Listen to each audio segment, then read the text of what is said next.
로어, 출처를 알 수 없는 이야기, 믿기 힘들지만 설득력 있는 이야기, 도시 전설을 뜻한다.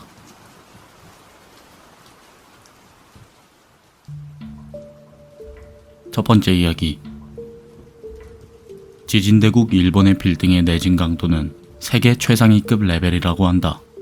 관동 대지진 같은 과거에 있었던 대참사의 교훈을 살려 지진에 착실히 견딜 수 있는 건물을 짓도록 연구와 개량이 계속되어 왔다. 그리고 현재는 진도 7도 이상의 지진에도 견딜 수 있는 고층 빌딩도 나타났다.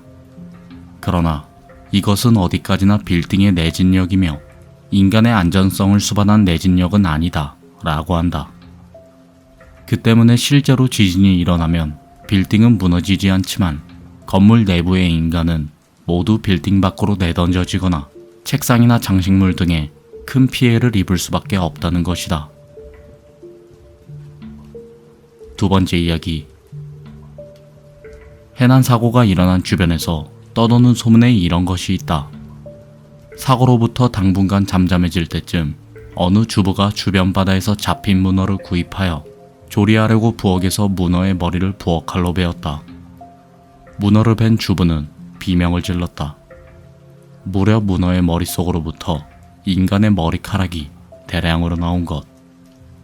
문어는 잡식이며 갑자기 해저에 나타난 먹이를 먹어 끝내 다 소화할 수 없었던 머리카락이 체내에 남아 있었던 것이라고 한다.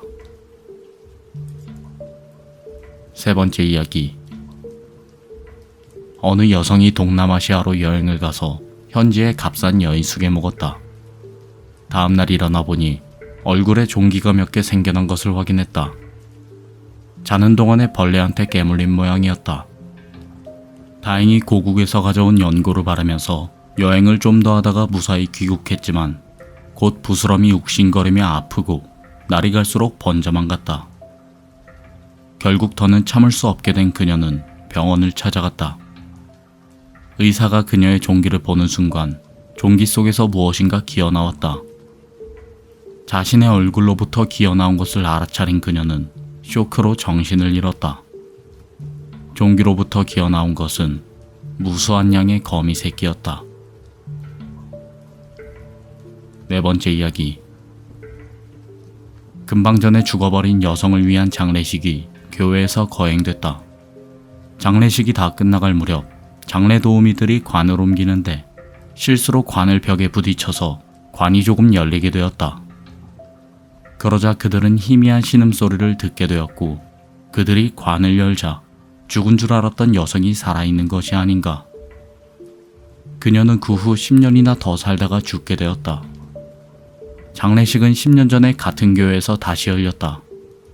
장례식이 다 끝나갈 무렵에 또 도우미들이 관을 옮기려 하자 그녀의 남편이 큰 소리로 외쳤다. 벽에 부딪히지 않게 조심해. 다섯 번째 이야기.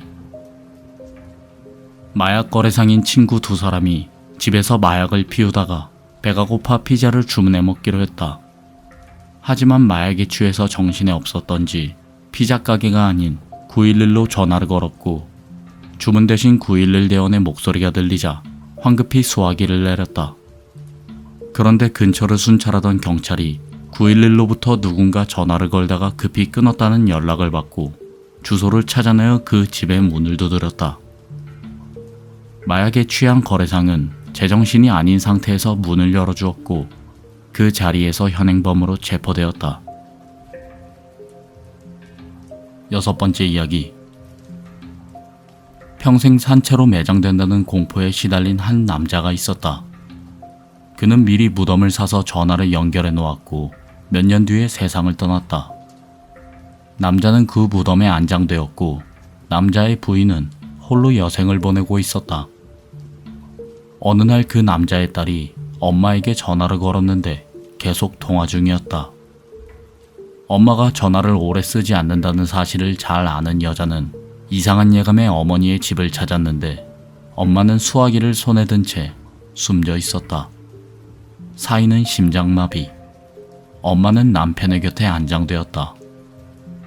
영문을 알 수 없었는데 아버지의 묘에 들어가고 나서야 모든 것이 분명해졌다. 무덤 안에 설치된 전화 수화기가 내려져 있었던 것이다. 7번째 이야기. 어느 소년이 가게에서 찍어 먹을 수 있는 분말가루가 있는 사탕을 샀다. 그 분말에 사탕을 찍어서 먹으면 입속에서 톡톡하고 튀는 식감에 매료됐던 것이다. 집에 돌아가 이 캔디를 먹으면서 냉장고에 있던 콜라를 꺼내서 한 모금 마셨다. 순간 팝 하는 굉음이 울렸다. 콜라의 탄산과 분말가루에 톡톡하고 튀는 충격이 섞여 소년의 입속에서 폭발이 일어나 버린 것이었다. 소년은 병원에 실려갔고 다행히 목숨은 건졌지만 당분간은 아무것도 먹을 수 없게 되었고 오직 링겔에 의지하는 생활을 보내야 했다. 8번째 이야기. 오키나와에 사는 남성이 살모사를 잡아 병 속에 넣었다. 거기에 강한 도수의 소주를 채워 뱀술을 만들려고 한 것. 수개월 후 남성은 이제 마실만해졌겠지라며 살모사를 넣어둔 병의 뚜껑을 열었다. 그 순간 병의 입구로부터 굉장한 기세로 살모사가 튀어나와 남성의 목을 물었다. 순식간에 당한 남성은 전신에 독이 퍼져 술병을 앓은 채 죽어버렸다. 9번째 이야기. 도로교통법에서 느낌표 마크의 설치 기준은 그 외의 위험으로 알려져 있다. 이 표지 아래엔 보조 표지로 갓길 주의, 오르막 심함 이런 식으로 그 장소에 어떤 위험이 있는지 알려주는 직사각형의 플레이트가 붙어 있다. 하지만 일부 지역에 보조 표지가 붙어 있지 않은 곳이 있다. 무엇을 조심해야 할지 모르는 장소에 있는 그 외의 위험의 표시. 그 장소엔 유령이 나오므로 유령주의를 알려주는 표지이다. 국가기관이 영혼의 존재를 인정할 수 없어 그 외의 주의를 나타내는 보조 표지를 달지 않고서 유령주의를 표시하고 있다. 10번째 이야기. 일본 후추 경마장에 제3코너에 심어져 있는 큰 느티나무. TV 중계를 할 때 이 느티나무가 경기장을 가려서 말이 잘 안 보인다고 한다. 하지만 누구도 이 나무를 건드리지 않는다고 한다. 그 이유는 오래전부터 나무를 경기장 내에서 옮기려고 온 벌목에 관련된 직공들이 연달아서 변사하는 기괴한 사건이 일어났다. 또한 경마 경기 도중의 사고도 제3코너에서 유난히 잦아 흔히 마의 3코너라고 불리고 있다.